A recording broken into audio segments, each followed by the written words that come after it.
Welcome to IK classroom. In this video जो हम यहाँ पे जो आज टॉपिक्स डिस्कस करने जा रहे हैं, सबसे पहले हम जो टॉपिक यहाँ पे डिस्कस करने जा रहे हैं दैट्स हार्ट साउंड्स। यानी जो हार्ट में डिफरेंट काइंड्स के जो साउंड्स प्रोड्यूस होते हैं, नंबर फर्स्ट। नंबर सेकंड हम जो है यहाँ पे फैक्टर्स डिस्कस करेंगे जो हमारी हार्ट रेट को जो है ना इफेक्ट करते हैं। दैट मीन्स कुछ फैक्टर जो है ना हार्ट रेट को इंक्रीज करते हैं और कुछ फैक्टर जो है they will decrease the heart rate. So we are going to discuss them. और जो इसके लास्ट में जो टॉपिक हम डिस्कस करेंगे यहाँ पे that is the nervous regulation of the heart rate. कि किस तरह से हमारा जो नर्वस सिस्टम है वो हार्ट रेट को जो है रेगुलेट करता है। So let's first begin the heart sounds. ठीक है, देखिए हार्ट में जो साउंड्स प्रोड्यूस होती है there are four types of the sounds. Four types. वो जो ये हार्ट साउंड्स है that's S1, that's S2, S3 and S4। ठीक है, तो सबसे पहले मैं अगर बात करूं S1 साउंड की, S1 साउंड की, और S1 साउंड जो है इसी को हम बोलते हैं लब साउंड। तो ये जो लब साउंड है, सबसे पहले मैं आपको ये बता दूं ये लब साउंड किसकी वजह से होता है। जैसे हमें पता है कि जो लेफ्ट यहाँ पे एट्रिया है और जो लेफ्ट वेंट्रिकल है, इसी तरह जो राइट एट्रिया राइट वेंट्रिकल है, इनके बीच में जो वैल्व्स प्रेजेंट होते हैं जिन्हें हम एवी वैल्व्स कहते हैं जनरली, को हम एवी वैल्व्स कहते हैं। तो जो एवी वैल्व्स हैं इनकी क्लोज होने की वजह से ये जो साउंड से प्रोड्यूस होता है। So this sound is produced, it is produced by closure of AV valves. और एवी वैल्व्स हमें पता है कब क्लोज होती है, और एवी वैल्व जो है वो क्लोज होते हैं at the beginning of the ventricular system. तो वी कैन सी ये जो साउंड प्रोड्यूस होती है it is produce at the beginning of ventricular system. देखिए जो ये साउंड है, जो लब साउंड है, एक तो ये लॉन्गर होगी, यानी it's the sound of the longer duration, और साथ में जो इसका पिच होगा that's low pitch. So this is a longer duration and the low pitch sound. Number B, जो दूसरी साउंड यहाँ पे प्रोड्यूस होती है that is called is the S2 sound. S2 sound को ही हम बोलते हैं dub sound, we call it as the dub sound. तो जो S2 साउंड है it is produced due to closure of सेमील्यूनर valves। अब सेमील्यूनर valves जो है वो कहाँ कहाँ पे प्रेजेंट होते हैं। सेमील्यूनर valves जो है वो एक तो पल्मोनरी आर्टरी में देखने को मिलेंगे और आयोटा में देखने को मिलेंगे। तो ये जो सेमील्यूनर valves है इनकी क्लोजर की वजह से ही जो ये जो साउंड है S2 ये प्रोड्यूस होती है। और हमें पता है जो सेमील्यूनर valves वो क्लोज कब होंगे, that means at the end of the ventricular system. So this is at the end of ventricular system। ठीक है, और ये जो साउंड होती है S2 sound, this is shorter but this is the sharper one. ये बहुत ही शार्प साउंड होती है और it is of high pitch. So ये हाई पिच के साउंड में, ठीक है। सो नंबर थर्ड टाइप जो साउंड है that is the S3 sound. जो S3 साउंड है it is produced at the beginning of ventricular diastole. ठीक है ना, तो वेंट्रिकुलर डायस्टोल जब बिगिन होता है तो उस टाइम क्या होता है कि जो लेफ्ट वेंट्रिकल है या जो राइट वेंट्रिकल है, राइट एट्रिया सॉरी, या लेफ्ट एट्रिया है, तो इसमें जो ब्लड जमा हुआ होता है यानी एक्यूमुलेट हुआ होता है, वो ब्लड जो है एकदम से जो है वेंट्रिकल में आ जाता है, तो हम उसे कहते हैं रैपिड फिलिंग। तो दैट मीन्स जो ये S3 साउंड है it is due to rapid filling of the blood. और ये जो रैपिड फिलिंग होती है कब होती है, eight the beginning of the ventricular diastole. ठीक है, इसके बाद जो लास्ट साउंड है वो मैं यहाँ पे डिस्कस करूंगा, दैट्स द S4 साउंड। जो S4 साउंड है it is because of atrial systole. ठीक है, और अगर हम इन साउंड्स का ऑर्डर देखें, ये साउंड जो ऑकर होती है पहले S4 ऑकर होती है, फिर उसके बाद S1, then S2 and then S3। So this is the order of occurrence,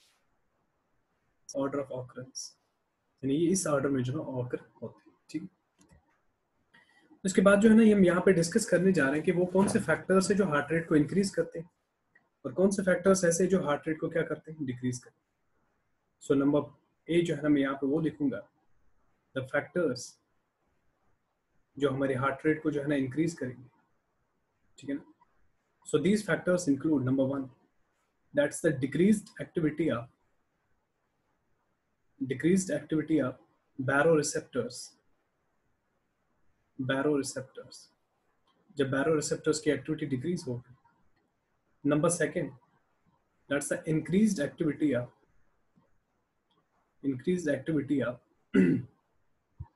atrial stretch receptors. Okay. Similarly, number 3 factor जो हमारे हार्ट रेट को इंक्रीज करती है, दैट इज द इनहेलेशन या इंस्पिरेशन जो है या इनहेलेशन जो है, उस टाइम जो है ना हमारी हार्ट रेट जो है वो इंक्रीज होती है. इसी तरह अगर कोई एक्साइटमेंट है, ड्यूरिंग एक्साइटमेंट या ड्यूरिंग एंगर जो है, ठीक है, ये एक्चुअली जो है ना इमरजेंसी कंडीशंस, और इमरजेंसी कंडीशन के टाइम जो है ना इमरजेंसी हार्मोन्स रिलीज होते हैं, that is epinephrine and norepinephrine. और वो मैं अभी आपको नर्वस रेगुलेशन में सिखाऊंगा कि वो किस तरह से हमारे हार्ट रेट को जो है ना वो इंक्रीज करे. इसी तरह यहाँ पे आपको कंडीशन याद रखना, hypoxia. The hypoxia will also increase the heart rate. The exercise will also increase the heart rate. इसके अलावा यहाँ पे जो हमारा थायराइड हार्मोन है, दैट इज थायरोक्सिन, ठीक है ना. और अगर किसी में फीवर हो तो उस केस में भी जो है यहाँ पे हार्ट रेट इंक्रीज होती है, क्योंकि स्पेशली इसलिए जब किसी का फीवर होता है तो हम उसकी पल्स चेक करते हैं. तो इस फीवर में आप याद रखोगे, if there is 1 degree Fahrenheit increase in the temperature, there will be 10 beats increase in the heart rate. Similarly, अगर 1 degree centigrade temperature rise होगा तो उस केस में जो नंबर ऑफ बीट्स इंक्रीज होंगे, that is 15 beats. ठीक है. तो कहने का मतलब ये है, फीवर के केस में क्या होगा कि जो हार्ट रेट है वो क्या होती है, इंक्रीज होती है. तो लेट्स डिस्कस द फैक्टर्स जो हमारे हार्ट रेट को जो है ना डिक्रीज करेंगे. कुछ फैक्टर जो है इसका रिवर्स ही होंगे. जैसे फॉर एग्जांपल मैंने पहला फैक्टर कहा था increased activity of the baroreceptors, तो यहाँ पे इंक्रीज्ड एक्टिविटी होगी, तो वहाँ पे डिक्रीज्ड एक्टिविटी था, तो यहाँ पे इंक्रीज्ड एक्टिविटी होगा किनका, बैरोरिसेप्टर्स. सिमिलरली अगर मैंने वहाँ पे increased activity of stretch receptors लिखा था तो यहाँ पे उसका उल्टा होगा. इसी तरह वहाँ पे इंस्पिरेशन, तो यहाँ पे एक्सपायरेशन यानी एक्सेलेशन, ठीक है. इसी तरह यहाँ पे जो है फियर, दैट मीन्स डर, या जो ग्रीफ, ठीक है. Okay, so these are what the factors that will decrease the heart rate, ठीक है ना. बाकी जो यहाँ पे मैंने कंडीशंस लिखी, इनका रिवर्स जो है ना, वो सारे ऐसे फैक्टर्स हैं जो हमारे हार्ट रेट को क्या कर रहे हैं, डिक्रीज कर रहे हैं, ठीक है. तो डिक्रीज मैंने पहले लिखा कौन कौन से फैक्टर्स. अब हम बात करते हैं नर्वस रेगुलेशन. देखिए अगर मैं हार्ट की बात करूं तो हार्ट में जो है ना दोनों जो सिस्टम्स है वो रोल प्ले करते हैं, that is both sympathetic and parasympathetic system जो है यहाँ पे रोल प्ले करे. तो सिंपैथेटिक एंड पैरासिम्पैथेटिक जो दोनों सिस्टम है वो यहाँ पे अपना रोल प्ले करेंगे. देखिए इन केस ऑफ ऐसे नोड, अगर मैं ऐसे नोड की बात करूं तो जो ऐसे नोड है it is supplied by both sympathetic as well as parasympathetic, both. लेकिन अगर मैं वेंट्रिकल्स की बात करूं, ठीक है ना, तो जो हमारा वेंट्रिकल है that is not supplied by both the sympathetic and the parasympathetic, but that is supplied by only the parasympathetic stimulation. So in case of the ventricles, there is only parasympathetic stimulation. There is only parasympathetic. देखिए जो sympathetic stimulation है,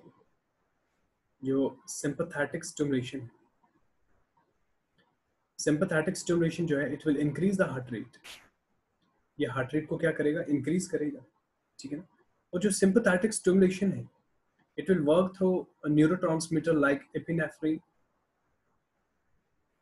या मैं बोल सकता हूँ norepinephrine, और इसी को हम जो है ना एड्रेनलिन और नॉरएड्रेनलिन बोलते हैं, दे वर द प्रीवियस नेम्स, ठीक है.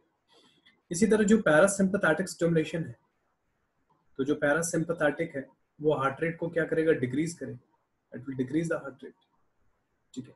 तो जो पैरासिम्पैथेटिक स्टिमुलेशन है ये जो वर्क करेगा through neurotransmitter that's called as acetylcholine, ठीक है। सो एसिटाइलकोलिन जो है ना ये हार्ट रेट को क्या करेगा, डिक्रीज करेगा, ठीक है। और जो सिंपैथेटिक स्टिमुलेशन है ये हार्ट रेट को इंक्रीज करेगा। Let's see what is the mechanism, ठीक है।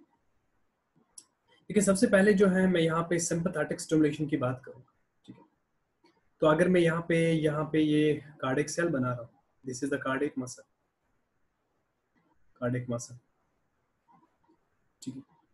तो इस कार्डियक मसल में यहाँ पे जो है एक रिसेप्टर होगा, किसके लिए, जैसे मैंने अभी कहा जो सिंपैथेटिक स्टिमुलेशन है it will work through epinephrine और द नॉरएपिनेफ्रिन।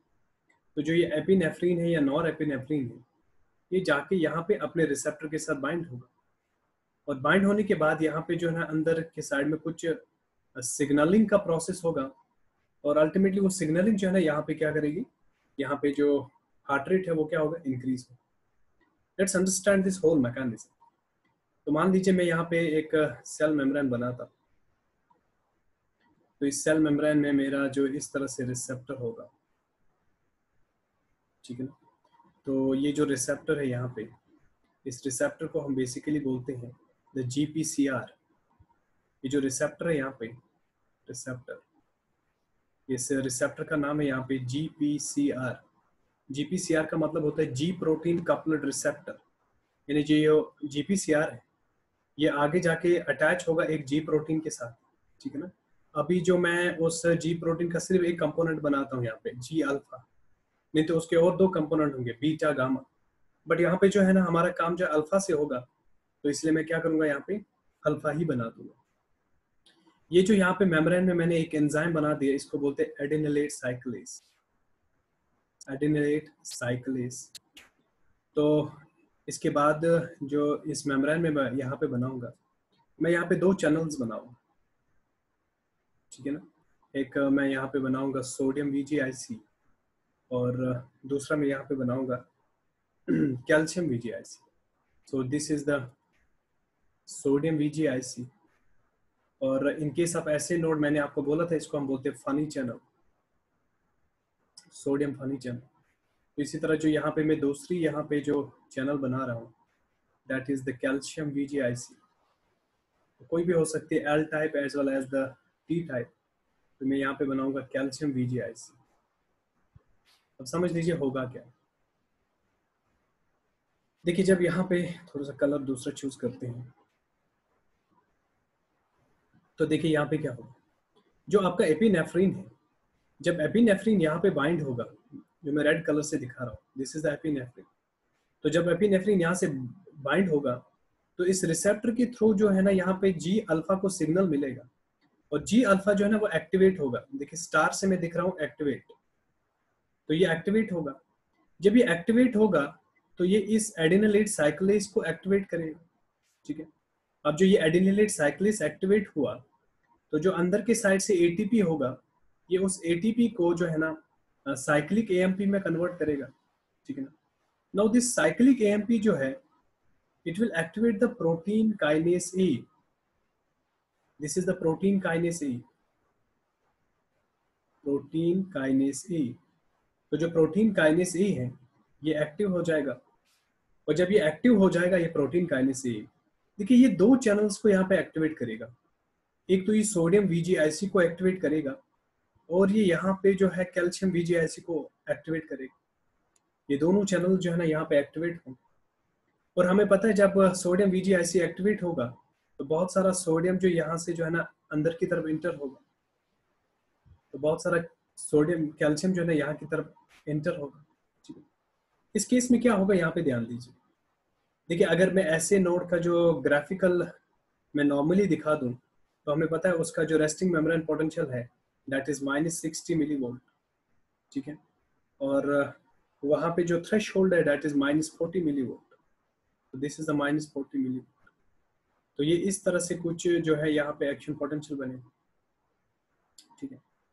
लेकिन जब यहाँ पे सिंपैथेटिक स्टिमुलेशन हुआ, तो उस केस में क्या होगा, यानी आफ्टर स्टिमुलेशन क्या होगा, जो सोडियम अंदर आया और कैल्शियम बहुत ज्यादा अंदर आया, तो जो एक्शन पोटेंशियल यहाँ पे है वो -60 से -50 चला जाए, यानी जो इसका रेस्टिंग मेम्ब्रेन पोटेंशियल है, यहाँ पे रेस्टिंग मेम्ब्रेन पोटेंशियल वो -50 मिलीवोल्ट चला जाएगा। तो थ्रेशोल्ड जो है वो -40 मिलीवोल्ट ही है, ठीक है। अब यहाँ पे ध्यान दीजिए, यहाँ पे होगा क्या। देखिए पहले जो यहाँ पे पोटेंशियल को पहले 60 से 40 जाना पड़ता था, लेकिन अब पोटेंशियल को जो है ना -50 से ही 40 जाना पड़ेगा। तो दैट मीन्स कहीं ना कहीं हम ये बोल सकते हैं कि एक्शन पोटेंशियल जो है ना वो जल्दी जनरेट होगा। और हम ये भी बोल सकते हैं कि जो कार्डियक साइकिल का टाइम है वो रिड्यूस होगा। यानी मान लीजिए नॉर्मल के केस में जो हमारा टाइम होता है दैट्स 0.8 सेकंड, लेकिन यहाँ पे 0.8 सेकंड नहीं, 0.8 सेकंड से कम लगे, तो मान लेते हैं 0.6 सेकंड यहाँ पे लगे। तो अगर यहाँ पे साइकिल का टाइम कम हो गया तो दैट मीन्स पर मिनट जो साइकिल्स यहाँ पे बनेंगे वो ज्यादा होंगे। यानी मैं ऐसे बोलूंगा जो पर मिनट यहाँ पे साइकिल्स बनेंगे वो ज्यादा बनेंगे। लेकिन अगर मैं वहीं पे यहाँ की बात करूँ तो यहाँ पे जो पर मिनट साइकिल्स बनेंगे वो तो फिक्स है, दैट इज 75, ठीक है ना, 75 साइकिल्स पर मिनट। लेकिन यहाँ पे जो नंबर ऑफ साइकिल्स है वो ज्यादा होंगे, 77, 78, 79, 80 व्हाटएवर। तो उस हिसाब से हम बोल सकते हैं कि यहाँ पे जो है ना हार्ट रेट क्या होगी, वो इंक्रीज होगी। तो जो ये हार्ट रेट यहाँ पे इंक्रीज हुई, this is the due to sympathetic stimulation, ठीक है। तो सिंपैथेटिक स्टिमुलेशन जो है सो वर्क करती है थ्रू जीपीसीआर, और ये जो जीपीसीआर है ये यहाँ पे एपिनेफ्रिन का जो है ना एक रिसेप्टर है, ठीक है ना, रिसेप्टर है। और याद रखना ये जो जीपीसीआर रिसेप्टर है किसका, एपिनेफ्रिन का, इस सारे जीपीसीआर रिसेप्टर को नाम दिया जाता है, we call it as beta 1 adrenergic receptor, adrenergic receptor. तो अगर आपसे क्वेश्चन पूछा जाए कि सिंपैथेटिक स्टिमुलेशन के लिए जो न्यूरोट्रांसमीटर होता है वो कौन सा रिस्पॉन्सिबल होता है, तो आपका आंसर होगा एपिनेफ्रिन और नॉरएपिनेफ्रिन। लेकिन अगर वहीं से पूछा जाए कि एपिनेफ्रिन के लिए जो जीपीसीआर रिसेप्टर होता है उसका नाम क्या है, that is beta 1 adrenergic receptor. अगर आपसे क्वेश्चन कभी ऐसा पूछा जाएगा कि beta 1 adrenergic is a dash type of receptor, तो वहां पे आपका आंसर होगा जीपीसीआर। तो मैं इसको एक बार रिपीट कर लूं कि सिंपैथेटिक स्टिमुलेशन में क्या होगा कि जो सिंपैथेटिक स्टिमुलेशन है ये ऐसे नोड पे एक्ट करेगा, और इन केस ऑफ द ऐसे नोड इसका जो रिसेप्टर होता है that is beta 1 adrenergic receptor, जो एक जीपीसीआर है। तो जब एपिनेफ्रिन इस पे जो है यहाँ पे बाइंड होगा तो उस केस में यहाँ पे जो है ना एडेनिलेट साइक्लेस एक्टिवेट होगा, जो एटीपी को साइक्लिक एएमपी में कन्वर्ट करेगा। और साइक्लिक एएमपी जो है ना in turn it will activate the protein kinase A, then this protein kinase A will activate the two channels, that is sodium VGIC and the calcium VGIC। और इनके open होने की वजह से यहाँ पे क्या होगा, जो एक्शन पोटेंशियल जो यहाँ पे रेस्टिंग मेम्ब्रेन पोटेंशियल था वो -60 से -50 चला जाएगा, ठीक है ना। तो इन दैट केस यहाँ पे क्या होगा, जो नंबर ऑफ साइकिल्स है वो इंक्रीज होगा और we can see the heart rate will increase, ठीक है। So this was the sympathetic stimulation. ठीक है, अगर हम बात करेंगे अब पैरासिम्पैथेटिक स्टिमुलेशन। देखिए जैसे पैरासिम्पैथेटिक स्टिमुलेशन के बारे में मैंने आपको बता दिया कि जो पैरासिम्पैथेटिक स्टिमुलेशन है ये जो है यहाँ पे इनहिबिटरी इफेक्ट दिखाता है। इनहिबिटरी का मतलब ये है कि यहाँ पे जो इसकी वजह से हार्ट रेट है वो डिक्रीज हो, ठीक है। तो जो पैरासिम्पैथेटिक स्टिमुलेशन है अगर हम उस केस में देखेंगे कि what is the basic mechanism, ठीक है। देखिए जो पैरासिम्पैथेटिक स्टिमुलेशन है इसका मैकेनिज्म भी जो है ना समवट जो है ना it is similar to the sympathetic stimulation. तो इस केस में मैं क्या है, मैं यहाँ पे जो है ना फ्लो डायग्राम से ही दिखाऊंगा कि जो पैरासिम्पैथेटिक स्टिमुलेशन है it will work through a neurotransmitter that is acetyl choline. तो जो एसिटाइल कोलिन है, ठीक है ना, एसिटाइल कोलिन है ये आके अपने जो है रिसेप्टर के साथ बाइंड होगा, और इसका रिसेप्टर जो है वो भी एक जीपीसीआर ही होता है, ठीक है ना। और in case of the ventricles जो इसका जीपीसीआर रिसेप्टर होता है उसको हम बोलते हैं muscarinic receptor. Muscarinic receptor basically अगर हम एसिटाइल कोलिन रिसेप्टर की बात करें तो उनको जनरली हम बोलते हैं कोलिनर्जिक रिसेप्टर।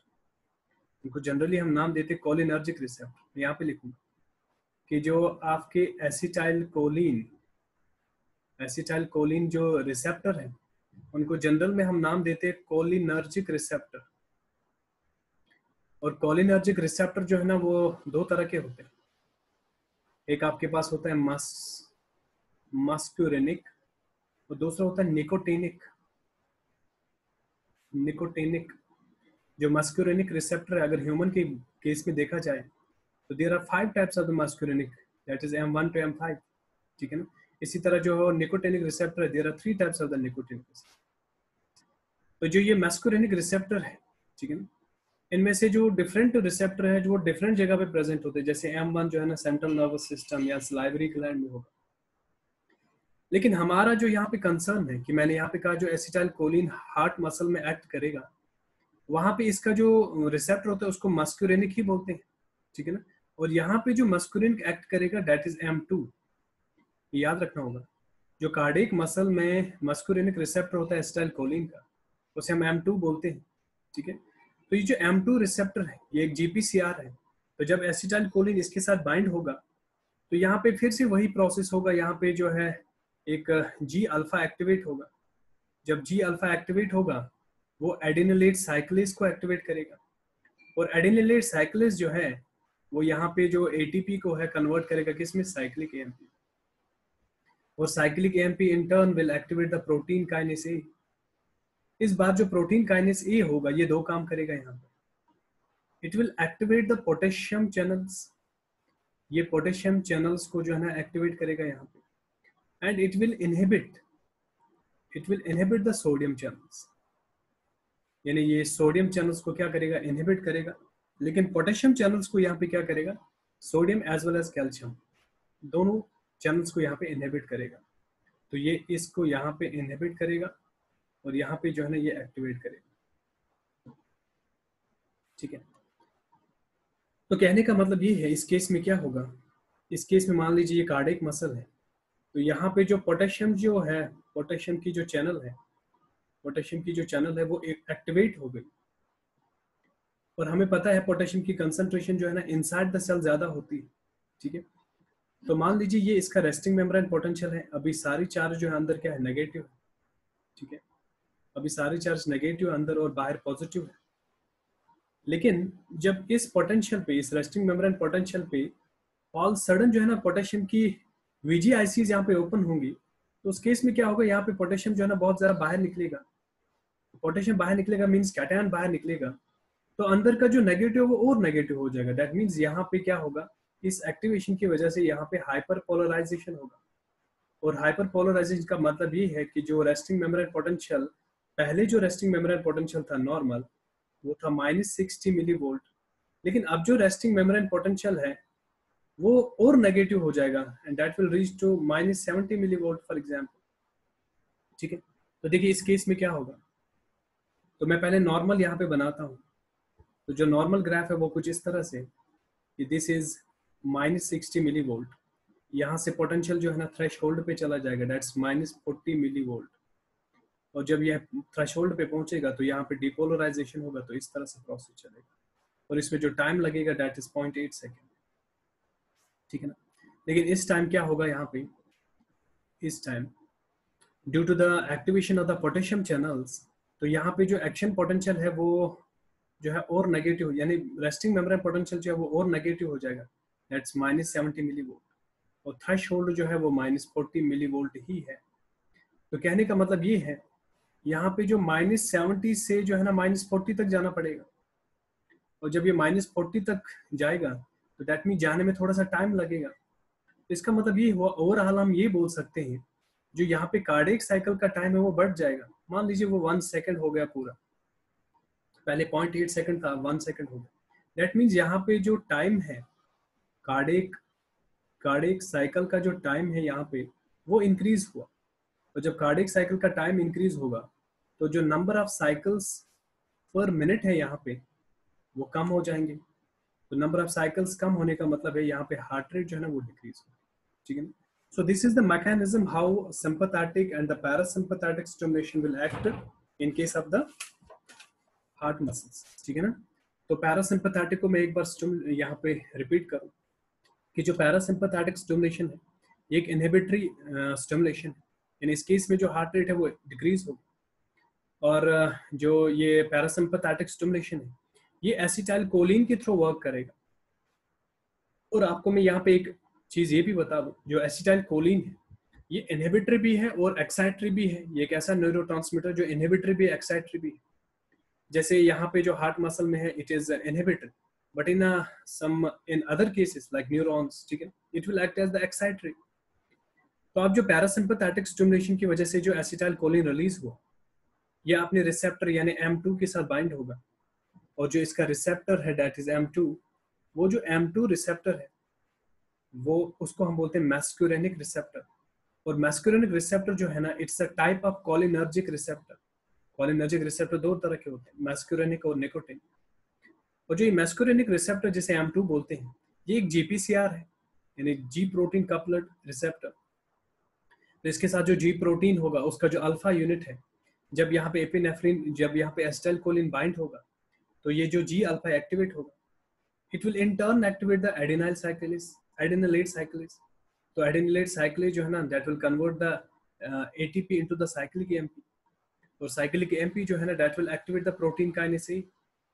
और यहाँ पे जो प्रोटीन काइनेज ए एक्टिवेट हुआ ये जाके एक्टिवेट करेगा किसको, पोटेशियम चैनल्स को और सोडियम VGIC।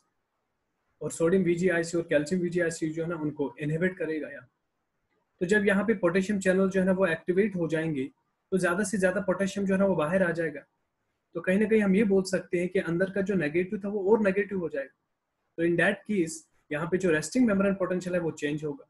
और जो रेस्टिंग मेम्ब्रेन पोटेंशियल है वो और नेगेटिव हो जाएगा, मीन्स -70। तो जब रेस्टिंग मेम्ब्रेन पोटेंशियल जो है ना नेगेटिव हुआ, इन दैट केस यहाँ पे जो कार्डियक साइकिल का टाइम है वो बढ़ गया। और जब कार्डियक साइकिल का टाइम बढ़ गया तो दैट मीन जो पर मिनट साइकिल्स बन रहे थे वो अब कम हो जाएंगे, ठीक है। तो in that case we can say heart rate जो है यहाँ पे डिक्रीज।